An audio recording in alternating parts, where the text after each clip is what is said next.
जिन्दगीमा तपाईले धेरै मान्छे कुटे भन्ने पनि इन्टरभ्यूहरु आउँछ क्या हो 2 वर्ष त 1.5 वर्ष 2 वर्ष कुटेर नान प्रधान हामी ग्रुप मिलेर के गराएको त्यो बेला तपाईले यस्तो पत्रिका तपाईले गए खाइछ होला यस्तो गर्दाखेरि पुलिसले देख्दैन त भेटाउँदैन तपाईलाई पुलिस थाना त्यहाँ यही मान्छे गए दिन पछाडी यो कोरोना आफै जान्छ बाबु जनता 20 दिन पछि नेपालबाट कोरोना भाग्छ हैन भाग्छ भागेन भने तपाईलाई मैले के गरौँ त्यतिखेर जनताले तपाईलाई के पाता कसने नमस्ते कहाँबाट को बोल्नुहुन्छ नमस्कार रवि दाइ म टिकटकबाट बबिता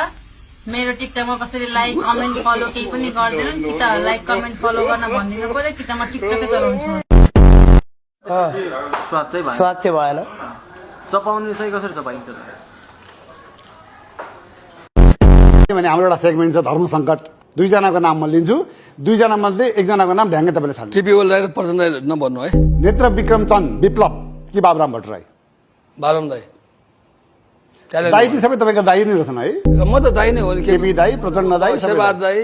असि प्रकाशमान दाई म त दाई नै भन्छु रेस्पेक्ट गरेर दाई भनेको चाहिँ आफूभन्दा टाउकोला भन्नु गगन थापा दाई गगन थापा भाइ